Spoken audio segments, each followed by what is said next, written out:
Oh, there's a full rainbow on the way. Double rainbow.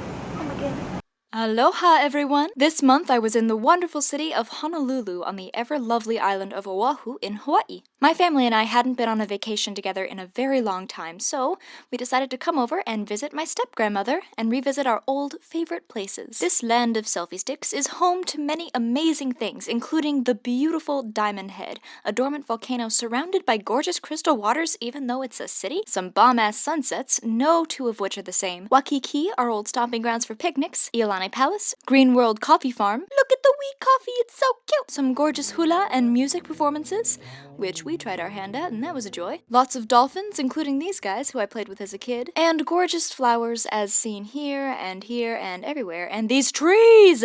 I love these trees! If you get out of the tourist area of Honolulu, you may end up in the North Shore, where the professional surfers tackle the winter waves at Sunset and Pipeline Beach. 3 people had to be rescued the day before we got there, so these guys are nuts.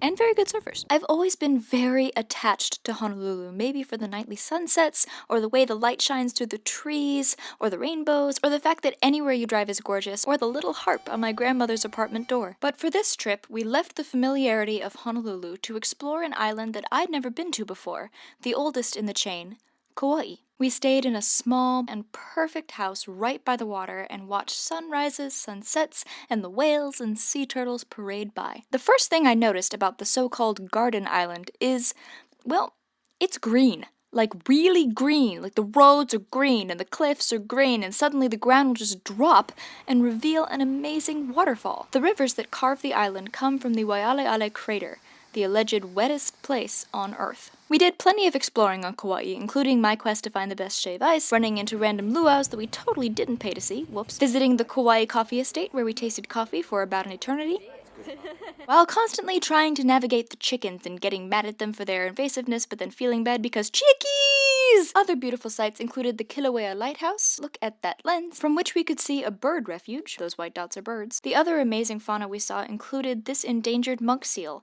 recovering from a shark bite, but apparently she was going to be okay. The fun thing about most of Hawaii is that the resorts are all open to the public, so for plebes like us who totally aren't staying there, we can still take gorgeous walks on their grounds and have a drink while feeling very out of place and enjoy yet another gorgeous sunset. The most popular site on Kauai is Waimea Canyon, known as the Grand Canyon of the Pacific. It was so clear that day that we could see straight to the forbidden island of Ni'ihau off the coast. The canyon and the Nepali Cliffs that proceed from the canyon account for the reason that only 20% of this dramatic island can be seen by car. So in order to actually see Kauai, you gotta use one of these things. Understand that no one in my family had ever been on a helicopter in their lives, so we figured, yeah, bucket list. And there goes my mom freaking out, but I was pretty stoked, and ultimately, so were my parents.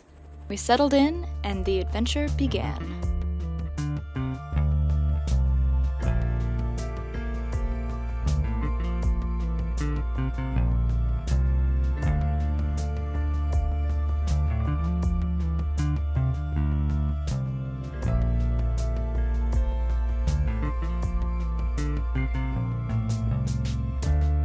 That's the waterfall they used in the film Jurassic Park. And that little flying speck is us. And this is Waimea Canyon from the inside.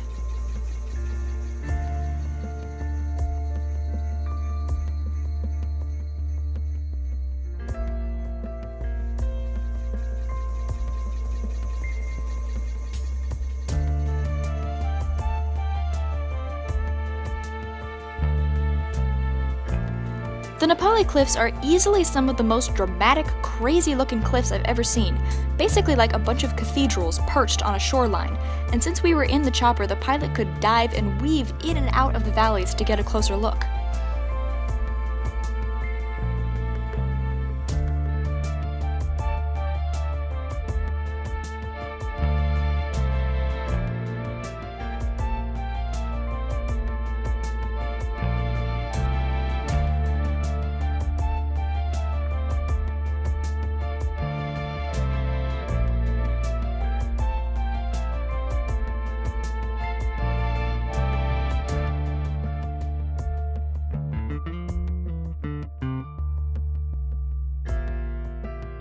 The Waialeale crater happened to not be foggy when we were there, so we were able to dive into the crater itself and experience this completely otherwise inaccessible place.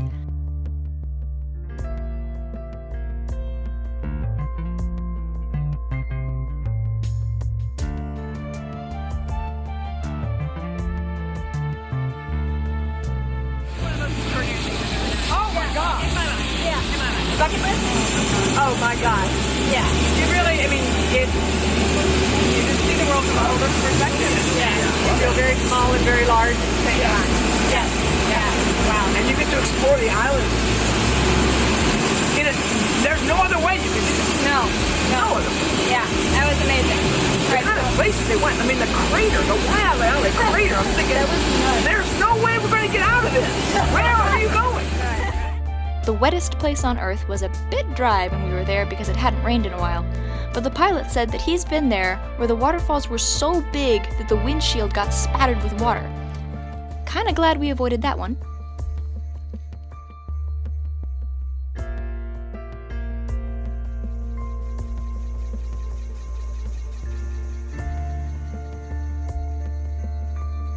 Seeing this island from the air was one of the most awe-inspiring experiences of my life, and a perfectly unique and special way to end our trip. Though sad to leave, I can't wait to come back. My favorite word ever is the Hawaiian word aloha because it means so many things. It means hello, goodbye, I love you, and mostly it's a blessing of harmony, humility, gratitude, fortune, and all forces that are good upon someone else. So aloha, everyone. Thank you for watching, and I'll see you next time.